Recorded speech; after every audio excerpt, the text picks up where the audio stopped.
Bu konuyu anlamaya çalışırken karşılaştığımız bir rakam var ki insanı gerçekten bir an durup düşünmeye zorluyor. Sadece 2023 yılı içinde İran'ın Kürtlerin yoğun olarak yaşadığı 3 vilayetinde 170'ten fazla mahkumun idam edildiğini biliyor muydunuz? Bu yani basit bir adli istatistik değil. Bu çok daha derin, çok daha karmaşık bir hikayenin sadece su yüzüne vuran en acı kısmı. Kesinlikle. O sayılar tek başlarına birer çığlık gibi aslında. Soğuk resmi rakamların arkasında yatan, sistematik bir politikanın, bir devlet aklının en somut, en geri dönülmez sonucunu gösteriyorlar bize. Evet, bugün de bize gönderdiğiniz Hüsamettin Turan imzalı makaleyi merkeze alarak tam da bu konuyu yani İran'daki Kürt halkına yönelik baskıları ve bu durumun genellikle gözden kaçırılan katmanlarını konuşacağız. Amacımız bu büyük ve karmaşık tablonun biraz daha yakınına girip fırça darbelerini, renklerin altındaki dokuyu görmeye çalışmak. Ve bu doku gerçekten de zıtlıklarla dolu. Bir yanda rejimin dünyaya sunduğu bir imaj var. Adalet, direniş, emperyalizm karşıtlığı gibi büyük iddialar. Diğer yanda ise kapalı kapılar ardında özellikle kendi vatandaşlarının bir kısmına uyguladığı acımasız bir gerçeklik. Bugün bu iki resim arasındaki o devasa uçurumu konuşacağız. Harika. O zaman bu sohbette bir rejimin büyük laflarıyla sahadaki eylemleri arasındaki o uçurumu, bu baskıların uluslararası arenada neden ve nasıl bir tür görünmezlik pelerinine büründüğünü ve belki de en önemlisi bütün bunların ortasında Kürt halkının nasıl bir direniş ve gelecek hayali kurduğunu anlamaya çalışalım. Hadi başlayalım. Başlamamız gereken yer tam da o bahsettiğin uçurum. Yani madalyonun iki yüzü. Evet, makale de tam oradan başlıyor ve bu çelişkiyi çok net ortaya koyuyor. İran İslam Cumhuriyeti ismini İslam'ın adalet, merhamet gibi ilkelerinden alıyor, siyasi meşruiyetini de büyük ölçüde Batı emperyalizmine karşı duruşu üzerine inşa ediyor. Dışarıdan bakınca özellikle bölgedeki pek çok insan için kulağa oldukça güçlü ve meşru gelen bir söylem bu.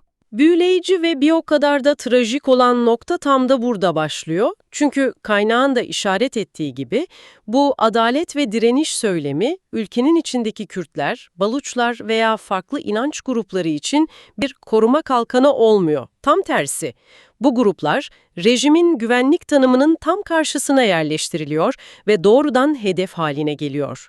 Yani o adalet dediğimiz kavram evrensel bir ilke olmaktan çıkıp rejimin kendi bekasını sürdürmek için kullandığı seçici bir araca dönüşüyor.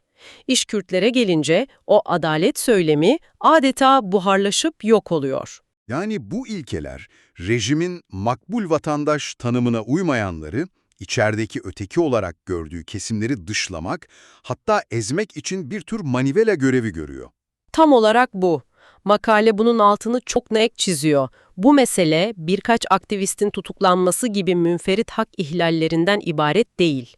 Bu, bir halkın kültürel, dilsel ve siyasi kimliğini sistematik olarak silmeye, görünmez kılmaya yönelik bütünlüklü bir devlet politikası. Bir kimliği görünmez kılmak. Evet, çok ağır bir ifade ama pratikte yaşanan tam da bu.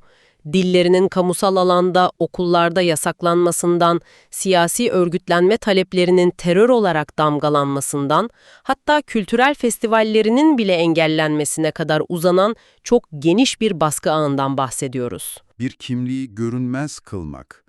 Bu ifade üzerinde biraz durmak istiyorum. Makale bunun sahadaki yansımalarına dair somut örnekler veriyor mu? Yani bu soyut bir politik hedef mi yoksa insanların gündelik hayatına dokunan belgelenmiş uygulamalar mı var? Maalesef fazlasıyla somut ve belgelenmiş durumda. Makalede zaten Human Rights Watch ve Birleşmiş Milletler gibi uluslararası kurumların raporlarına atıfta bulunuyor. Bu raporlarda gördüğümüz şey, hukukun nasıl bir baskı aygıtına dönüştürüldüğünün en net fotoğrafı. Örneğin, siyasi davalarda sanıkların avukata erişiminin sistematik olarak engellenmesi standart bir uygulama. İşkence altında alındığı çok bariz olan itirafların mahkemede tek ve yegane delil olarak kabul edilmesi de öyle. Yani hukuk, adaleti sağlamak yerine resmen bir sopaya dönüşmüş oluyor. Makalenin anlattığı bu. Aynen öyle. Ve bu noktada en başta konuştuğumuz o korkunç idam rakamları da bir anlam kazanıyor. O 170'ten fazla idam sıradan suçluların cezalandırılması değil. Makalenin de vurguladığı gibi bu bir etnik temelli devlet şiddeti. Etnik temelli. Evet. Çünkü bu idamların gerekçelerine baktığımızda karşımıza ne çıkıyor? Allah'a düşmanlık yani muharebe veya yeryüzünde fesat çıkarma gibi son derece muğlak, lastikli suçlamalar. Bu suçlamalar rejimin siyasi muhaliflerini, özellikle de hak talep eden Kürt aktivistleri ortadan kaldırmak için kullandığı yasal bir kılıf aslında. Tamam, rejimin içeride ne yaptığı çok net. İşte burası benim için gerçekten akıl almaz bir hal alıyor. Rejim, içeride uyguladığı bu sistematik şiddeti dış dünyaya İslam birliği ve emperyalizme karşı onurlu direniş gibi parlak sloganlarla pazarlıyor ve makaleye göre bu pazarlama stratejisi şaşırtıcı bir şekilde işe yarıyor, kendini alıcı bulabiliyor. Bu nasıl mümkün oluyor? Bu durum, makalenin siyasal körlük olarak tanımladığı çok ilginç bir fenomene yol açıyor. Özellikle Batı'daki bazı sol anti-emperyalist çevreler ile bazı İslamcı entelektüel gruplar arasında bu körlüğü görmek mümkün. Bu gruplarda anti-emperyalist refleks o kadar güçlü, o kadar yerleşik ki, Anladım. İran rejiminin ABD'ye veya İsrail'e karşı aldığı pozisyon, içeride yaptığı her şeyi aklayan, meşrulaştıran bir tür zırha dönüşüyor. Bu da İran'daki Kürtlerin, Beluçların, kadınların veya LGBTİ+ bireylerin yaşadığı ağır insan hakları ihlallerini görmezden gelme, küçümseme, hatta emperyalizmin oyunu olarak yaftalama gibi bir eğilim yaratıyor. Peki bir anlığına karşı tarafın avukatlığını yapayım. İran'ın anti-emperyalist duruşunun bölgedeki pek çok insan için samimi bir anlamı olduğunu, Batı'nın çifte standartlarından bıkmış insanlar için bir umut kapısı olarak görüldüğünü savunanlar var. Makale bu argümanı nasıl ele alıyor? Yani bu sadece bir körlük mü yoksa anlaşılabilir bir siyasi önceliklendirme mi? Çok yerinde bir soru. Makalede zaten bu durumun karmaşıklığına işaret ediyor. Mesele, bu grupların kötü niyetli olması değil. Mesele, düşmanımın düşmanı dostumdur şeklindeki o tehlikeli siyasi denklemin ahlaki bir pusula kaybına yol açması. Bir mengene gibi yani. Evet, bu durum Kürtleri tarihsel bir mengeneye sıkıştırıyor. Bir yanda kendi topraklarında onları ezen bölgesel diktatörlükler var, diğer yanda ise onları sadece jeopolitik bir piyon olarak gören küresel güçler ve onların ideolojik müttefikleri. Kürtler bu denklemde ne emperyalizmin kullanışlı bir aracı olmayı kabul ediyor, ne de teokratik bir rejimin gönüllü kurbanı olmayı. Makale bu durumu tarihsel bir ihanet olarak nitelendiriyor. Çünkü bu körlüğü yaşayan gruplar kendi büyük ideolojik savaşlarında Kürtlerin haklı taleplerini görmezden gelerek aslında savunduklarını iddia ettikleri adalet ilkesiyle çelişiyorlar. Ve sanırım tam da bu noktada makalenin en can alıcı tespitlerinden biri geliyor. Kürt halkı bu çifte standardı, bu ikiyüzlülüğü görecek kadar derin bir tarihsel deneyime ve politik sezgiye sahip. Bütün bunlar insanı kolayca umutsuzluğa sürükleyebilirdi. Ama makale bu baskıların onları pasif bir kurban haline getirmediğini, tam aksine direniş kültürünü daha da bilediğini söylüyor. Evet, bu gerçekten de meselenin en önemli boyutu. Baskı bir pasifleşme değil, tam tersine bir bilinçlenme ve örgütlenme dinamiği yaratmış. Makale bu direnişin köklerinin ne kadar derinde olduğunu göstermek için bizi 1946'daki Mahabat Kürt Cumhuriyeti deneyimine götürüyor. Çok kısa sürmüş bir deneyim değil mi? Sadece 11 ay sürmüş bir cumhuriyet olmasına rağmen o deneyim kolektif hafızada silinmez bir iz bırakmış. Kendi kaderini tayin etme iradesinin canlı bir sembolü haline gelmiş. Ve bu irade daha sonra Komala ve İran Kürdistan Demokrat Partisi gibi örgütlü yapılarla günümüze kadar taşınan bir süreklilik kazanmış. Yani bu anlık öfke patlamalarından ibaret bir mücadele değil, nesilden nesile devredilen kurumsallaşmış köklü bir direniş geleneği. Kesinlikle ve asıl kritik soru da burada ortaya çıkıyor. O tarihsel direniş geleneği bugünün dijital çağında Jina Amini gibi yeni sembollerin olduğu bir dünyada kendine nasıl bir yol buluyor? Çünkü bugünün İran Kürt toplumu dedelerinin toplumundan çok farklı. Nasıl bir fark var? Makalede bu sosyolojik dönüşüme dikkat çekiyor. Karşımızda artık daha genç, daha eğitimli, şehirli, kadın hareketleriyle çok daha iç içe geçmiş ve dijital dünyayı son derece etkin kullanan bir nesil var. Bu dönüşüm mücadelenin karakterini de kökten değiştiriyor. Yani mücadele artık sadece dağlarla veya kırsal alanla sınırlı değil. Şehirlere, üniversite kampüslerine, hatta Instagram ve Twitter gibi dijital meydanlara da yayılmış durumda. Tam olarak öyle. Çok katmanlı, çok merkezli bir mücadele bu. Ve bunun en güçlü, en sarsıcı kanıtı da Jina Amini'nin rejim tarafından katledilmesinin ardından yükselen o 3 kelimelik slogan oldu. Jin, Cihan, Azadi. Kadın, yaşam, özgürlük. Aynen.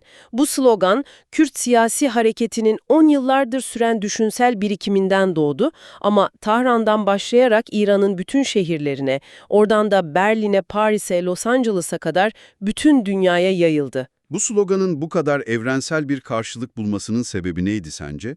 Neden bu 3 kelime bu kadar güçlü bir etki yarattı? Bence çünkü bu slogan mücadeleyi etnik bir hak talebi olmaktan çıkarıp evrensel bir insanlık talebine dönüştürdü.